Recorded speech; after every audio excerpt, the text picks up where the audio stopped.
Hello, good afternoon, good morning, good evening everyone. Chhattisgarh Aspire academy के इस छोटे से यूट्यूब चैनल में आप सभी का बहुत बहुत स्वागत है। आज बहुत दिनों बाद हम एक वीडियो आपके लिए फिर से लेके आए हैं। और ये जो वीडियो है बेसिकली ये थोड़ा सा हमारे लीक से थोड़ा हटके है। बेसिकली है तो उसी डायरेक्शन पे, बट हमने थोड़ा सा अपना पैटर्न को, अपनी जो डायरेक्शन है उसको थोड़ा सा चेंज करते हुए काफी दिनों बाद एक बहुत अच्छा वीडियो, एक अवेयरनेस वीडियो आपके सामने लाए हैं। तो आज हमारे साथ उपस्थित है सागर सर, जो एसडीओ है एग्रीकल्चर विभाग में। और आज ये पूरा मंच हम सागर सर को पूरा दे दिए हैं, पूरा डेडिकेट कर दिए हैं कि सर ये आपका मंच है, ये आपके बच्चे हैं जो यूट्यूब में आप सभी को देख रहे हैं। और आप इनको एक ऐसा मार्गदर्शन दीजिए, एक एग्रीकल्चर के बारे में कुछ ऐसी इंपॉर्टेंट इंफॉर्मेशन दीजिए जिससे ये बच्चे काफ़ी ज़्यादा उस चीज़ से मोटिवेट हो। और जो बच्चे जो विभिन्न जगह जा रहे हैं, मेट्रो सिटीज़ में जाते हैं और वहाँ पे बड़े बड़े कंपनीज में काम करते हैं और 12 घंटा, 15 घंटा, 17 घंटा ऐसे काम करते हैं, लेकिन उनको आज तक ये नहीं पता कि what is the importance of agriculture और क्या ऐसी चीजें एग्रीकल्चर में जो आज भी इंडिया बहुत ही ज्यादा लैक करती है। और सर मैं आपको ये बहुत जाना बोलना चाहता हूँ कि आप इन बच्चों को थोड़ा सा जागरूक करें कि एग्रीकल्चर का इम्पोर्टेंस हमारे इंडिया जैसे कंट्री में, जो कि एक डेवलपिंग कंट्री है, जो मूव कर रही है थोड़ा सा डेवलप होने के लिए, तो हमारे इंडिया में क्या इसका इम्पोर्टेंस है, क्यों आज हम अभी भी हम एग्रीकल्चर में इतना पीछे हैं। बल्कि we are having the AI technology also, और आर्टिफिशियल इंटेलिजेंस पे हम आज भी थोड़ा सा वर्क कर रहे हैं और हम लोग मूव कर रहे हैं। जब गाड़ियों में और बहुत सारे ऐसे संसाधनों में जब ऐसी चीज़ें का इस्तेमाल कर रहे हैं, तो फिर हम एग्रीकल्चर में इतना लैग क्यों कर रहे हैं। और ये जो बच्चे हैं आज भी एग्रीकल्चर को उसी नज़र से देखते हैं कि एग्रीकल्चर करेंगे तो लोग हमको किसान बोलेंगे, या फिर उनको उनके सामने आज भी उन किसानों की रिस्पेक्ट नहीं है जो 1 एकड़ या 1 बीघा जमीन को बोता है। और उनको लगता है कि हम कॉर्पोरेट में 20 से 25 हजार कमाते हैं तो हम सबसे ज़्यादा अच्छी पोजीशन पे हैं। तो मैं चाहता हूं सर कि आप इन बच्चों को थोड़ा सा बताएं कि एग्रीकल्चर का इंपॉर्टेंस क्या है इनके लिए लाइफ में, इंडिया में इसका क्या ग्रोथ है और कैसे हम एग्रीकल्चर को अच्छी तरह से मूव कर सकते हैं। सर ये आपका मंच है तो आप इसको संभालिए थोड़ा सा। थैंक यू आकाश। जैसे कि बताया गया एग्रीकल्चर के बारे में, तो एग्रीकल्चर एक फील्ड से हूँ और मैं एग्रीकल्चर के बारे में अवगत कराना चाहूँगा आप लोग को कि जैसे कि 3 सेक्टर होते हैं। मैन्युफैक्चरिंग सेक्टर है, आपका सर्विस सेक्टर है, बस एक एग्रीकल्चर सेक्टर है। तीनों का कंट्रीब्यूशन जीडीपी में होता है। और ओवरऑल आप देखेंगे कि पूरा हमारा देश ही कृषि प्रधान देश है, इससे तो आप सभी वाकिफ हैं। तो देश जो कृषि प्रधान देश है, साफ बात है, उस चीज़ को हम हाइड नहीं कर सकते। सारी अर्थव्यवस्था के पीछे एग्रीकल्चर कहीं ना कहीं अपना इंपॉर्टेंट रोल प्ले कर रहा है। चूंकि हम देखते हैं कि किसान की परिवेश में, किसान की भाषा पे, इसको हम बड़े व्यापक स्तर पे लें और सीधा मैं इकोनॉमिक्स अगर जोड़ना चाहूँगा इस चीज़ को, तो आपकी जो सिस्टम है जो सरवाइव कर रहा है इकोनॉमिक्स, ये तो जो मार्केटिंग सेक्टर पे रेस्ट ऑफ चीज़ों को छोड़ दें और एग्री सेक्टर की बात करें, तो प्रोडक्शन सिस्टम बहुत इन्हांस है इसका। इससे लाखों लोग लगे हुए हैं। मैं तो कह सकता हूँ हम देश की अब 70% आबादी इसमें जुड़ी हुई है, जो इस काम से लगी हुई है, कहीं ना कहीं उस सिस्टम पे वाइटल रोल प्ले कर रहे हैं। और एग्रीकल्चर को आप उस ब्रॉड स्पेक्ट्रम में देखेंगे कि जिस पर समय कोविड का काल था, जब सारी सेक्टर मंदी में चले गई थी, माइनस था जीडीपी में, सिर्फ एक सेक्टर सरवाइव किया था, वो एग्रीकल्चर था, प्लस ग्रोथ के साथ। इससे अब आप समझ सकते हो इसकी इंपॉर्टेंस कहाँ है और कैसे ये प्ले आउट करता है सोसाइटी पे। अब अगर आप चाहेंगे आपकी भूमिका क्या हो सकती है, तो आप सीधा एक सोचते हैं कि एक फार्मिंग कम्युनिटी है, फार्मिंग करता है, इससे कहीं ऊपर है ये। आप अपने एक बेसिक से जिस गांव से आप बिलोंग करते हैं, जिस एरिया से आते हैं, आप वहाँ का एक मोटा मोटा हिसाब लगाइए। अगर वहाँ 400-600 हेक्टेयर में खेती हो रही है, तो 400-600 हेक्टेयर में जो खेती हो रही है, साफ बात है वहाँ उतने के सीड्स आ रहे हैं, उतने के इंसेक्टिसाइड आ रहे हैं, उतने के फर्टिलाइजर आ रहे हैं। एक पैरेलल मार्केट सर्वाइव करता है जो कि करोड़ों का होता है। इसके पीछे कहीं ना कहीं वो लोग हैं जिस बिजनेस को करते हैं, इस बिजनेस को आयाम देते हैं। आप उस सेक्टर को नजरअंदाज करते हैं। तो पैरेलली मैं धमतरी के परीक्षा में बात करूं, यहाँ 10 से 20 करोड़ का टर्नओवर इंसेक्टिसाइड का चलता है। तो जो टर्नओवर है, इसके पीछे बड़ी बड़ी एमएनसीज कंपनियां हैं, जो कंपनियां इस पे लगी हुई हैं, कंपनियां हैं, कारपोरेट हैं ये। तो नेचुरली आपका इंपॉर्टेंस यहां से लेके वहां तक है, अगर जस्ट आप इमेजिन करें तो। अगर आप थोड़ा सा और आगे जाएंगे, आजकल एग्रीकल्चर बहुत ही कमर्शियल हो गया है। कमर्शियल इस प्रकार से हो गया है, जितने आप फूड खाते हैं, आपने पार्ले का नाम सुना होगा, हॉर्लिक्स सुना होगा, बड़ी बड़ी इंडस्ट्रीज, एग्री इंडस्ट्रीज को बोला जाता है। इस सब में टोटल आपका पैकेज जो फूड जा रहा है, किसान का नाम सुना होगा, किसान जेम, सभी हम वाकिफ हैं। ये सारी कंपनियां इन्वेस्ट करती हैं एग्रीकल्चर सेक्टर पे, आपके प्रोडक्ट्स को लेके जाती हैं, उसके बाद वही प्रोडक्ट्स इन टाइम में आपके ऊपर पैक्ड होकर आपको मिलता है। तो एक सेक्टर जो है बहुत इन्हांस है, जो शुरू में बताया। अब आपकी इसमें भूमिका की बात करूं, आप थोड़ा सा इमेजिन करेंगे, जिस एरिया में बात करूं, एक टिपिकल धान की खेती होती है, दूसरी तरफ एक आदमी वेजिटेबल्स की खेती करता है। एग्रीकल्चर का रूप देखिए आप, एग्जैक्टली धान की खेती में जो कमाई होती है, इसके पैरेलल पे अगर वो वेजिटेबल्स पे जाता है तो 4 टाइम ज़्यादा इनकम जनरेट करता है, जो हम इमेजिन नहीं कर सकते। इस प्रकार से आज की डेट पे एआई की भी बात हुई। आज पे ड्रोन एक सिस्टम आया है, भारत सरकार योजना भी चला रही है। आज ड्रोन एप्लीकेशन से स्प्रे हो रहा है, ड्रोन ऑपरेटर्स आ गए हैं जो अच्छा खासा चार्ज कर रहे हैं। सेम टाइम में आप मैकेनाइजेशन में जाइए, हार्वेस्टर से आज की डेट पे हार्वेस्टिंग हो रहा है, 2,500 से 3,000 रुपए पर एकड़ की चार्जेस। इस सारा बिजनेस इंटर रिलेटेड है एग्रीकल्चर के साथ। ये तो मैं उस चीज पे जा रहा हूं जो बिजनेस इंटरप्रेनर की बात कर रहा हूं। अब इसकी पढ़ाई करते हैं, इस ओर आते हैं, बात करें। ये पैरेलल आपका स्कोप तो बना ही हुआ है। आप कहीं फील्ड पे आ गए, एग्रोकेमिकल्स की सारी फैक्ट्रियां चलती है, बड़ी बड़ी इंडस्ट्री है एमएनसी में। आपको प्लांट प्रोडक्शन सेक्टर में जितने भी इंसेक्टिसाइड कंपनियां हैं वो सीधा आपको ग्रास्प करती उठाती है। दूसरा, अगर आप गवर्नमेंट सेक्टर पे आते हैं तो पैरेलली आपका बैंक का ऑप्शन खुला हो, एग्रीकल्चर ऑफिसर हर बैंक रिपोर्ट करती है, और पैरेलली आपके एग्रीकल्चर डिपार्टमेंट, चाहे गवर्नमेंट ऑफ इंडिया हो चाहे गवर्नमेंट ऑफ छत्तीसगढ़, सभी के परिप्रेक्ष्य में उस पर आपका हमेशा वेलकम रहता है, अगर इस फैकल्टी से आप करके निकलते हैं तो पैरेलली आप सेम टाइम में मार्केट की परिभाषा में बोलूँ या ऑफिशियल जॉब के कंपेरिजन में बोलूँ, दोनों में ही आपका वाइड स्कोप है। डिपेंड करता है कि आपकी पॉजिटिविटी कितनी है। और जिस परिप्रेक्ष्य मैं देख रहा हूँ, आने वाला टाइम जो ऑर्गेनिक फार्मिंग की बात कर रहे हैं वो एग्रीकल्चर ही है। जैसे कि सिक्किम ने बदला है अपने आप को, एक फ्यूचर मार्केट है, तो इस दिशा पे अगर अपन जाएंगे तो 4 टाइम ज़्यादा वैल्यू एडिशन कर पा रहे हैं, जिसमें आपका बहुत ही स्कोप है। तो समग्र परिप्रेक्ष्य में कहना चाहूँगा आज के युवाओं को, इसके लिए अगर भविष्य में कोई एग्जाम या कोई परीक्षाएं हो रही हैं जो दस्तक दे रही है आपके दरवाजे पे, तो आप निश्चित इस फील्ड अगर चुनते हैं तो निश्चित ही आपका भविष्य बहुत उज्ज्वल है, जहाँ तक मैं समझ पा रहा हूँ। सर मैं एक चीज़ और जानना चाहूँगा, जैसे कि आजकल जो बच्चे हैं वो तो बड़े बड़े कंपनीज में काम कर रहे हैं और उनके घर में भी एग्रीकल्चर लैंड है, ऐसा नहीं कि नहीं है उनके पास। हर कोई के घर में आज के मिनिमम 3 से 4 एकड़ तो है ही लैंड।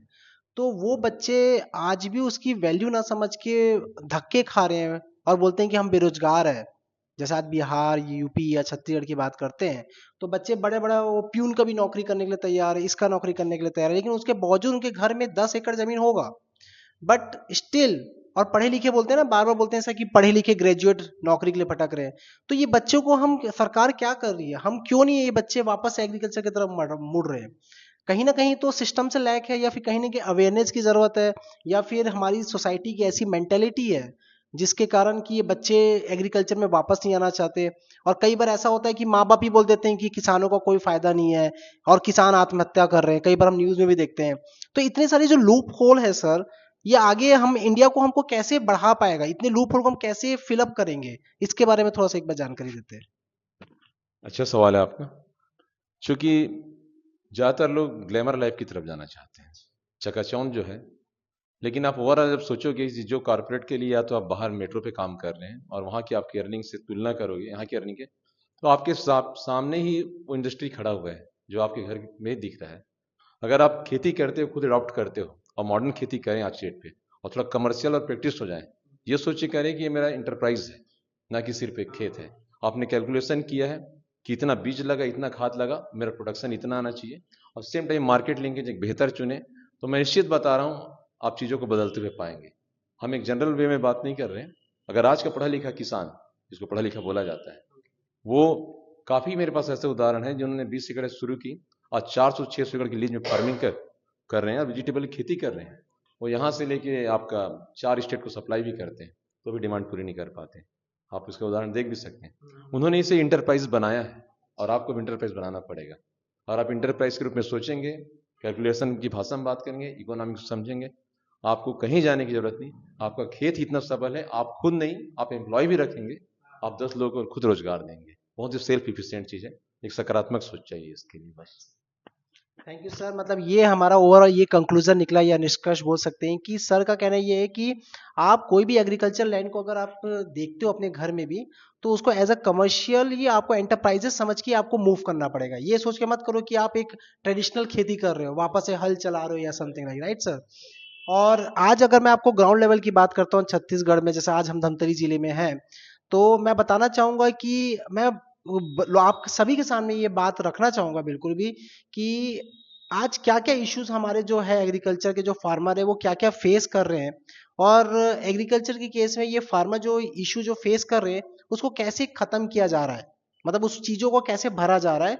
तो मैं बुलाना चाहूंगा मयंक नागवंशी सर को, जो ग्राउंड लेवल पे काम करते हैं और इन चीजों और इन मुद्दों से बहुत ही ज्यादा वाकिफ है। तो मैं इस स्टेज पे सर आप आइए और थोड़ा सा हमारे आज जो यंग जनरेशन है और हमारे जो यूथ है उनको थोड़ा सा आप ये बताने की कोशिश करिए कि आप सरकार इन किसानों के लिए क्या कर रही है, और सरकार आप क्या क्या इश्यूज देख रहे हो किसानों के केस में कि किसान क्या क्या इश्यूज फेस कर रहे हैं। तो सर मैं आपको स्टेज देता हूं और आप प्लीज इस चीज का थोड़ा संदर्भ में थोड़ा सा बताइए। धन्यवाद आकाश। जैसा कि आपने थोड़ी देर पहले आप सुन रहे थे हमारे सागर सर को, उन्होंने बहुत ही अच्छा बताया इसमें एग्रीकल्चर में क्या क्या संभावनाएं हैं।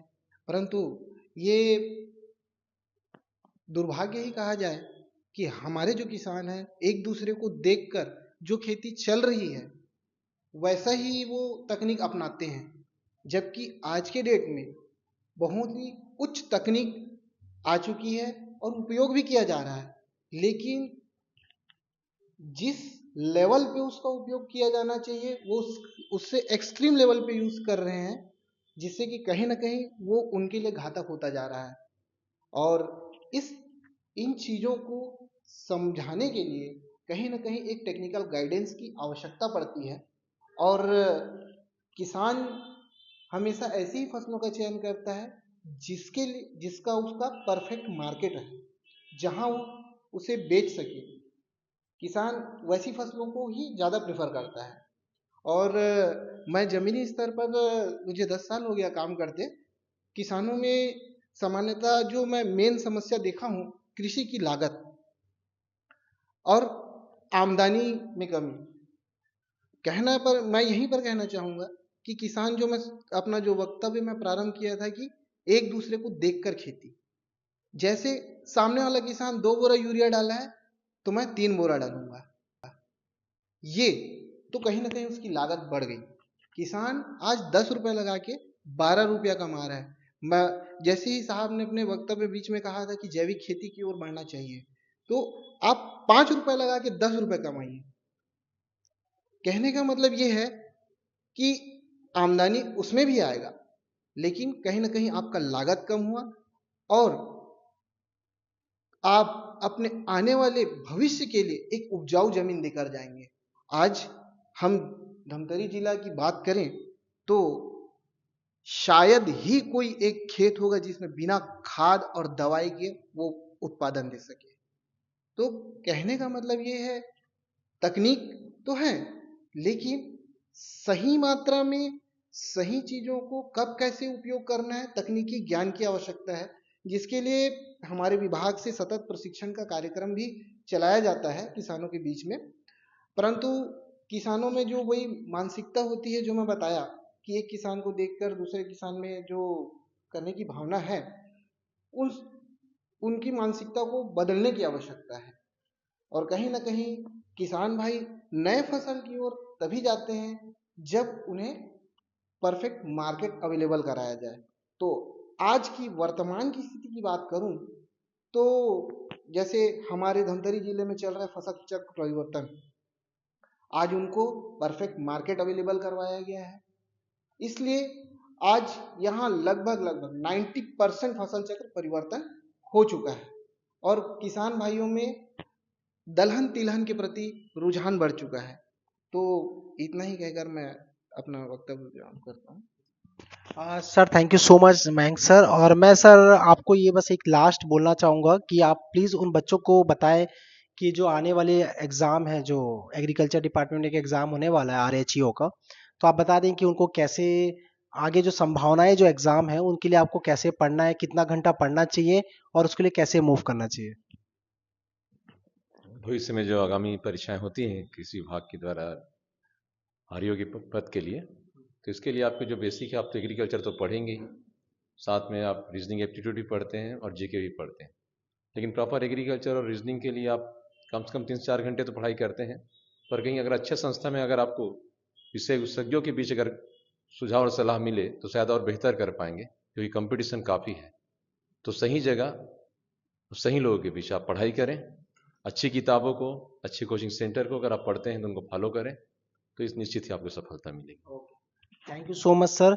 और इसी तरह से हम और भी आने वाले समय में आपके सामने ऐसी ही कुछ अवेयरनेस वीडियो लाएंगे, जिससे आज हमारी जो यूथ जनरेशन है जिससे वो बहुत ही ज़्यादा लैक करते हैं, तो ऐसे ही अवेयरनेस वाले वीडियो हम लाते रहेंगे। और थैंक यू सागर सर आपका आने के लिए, आपको बहुत कीमती समय देने के लिए। आई नो आप बहुत बिजी रहते हैं, लेकिन thank you so much. Thank you Mayank sir आपका आने के लिए यहाँ पे बहुत बहुत धन्यवाद।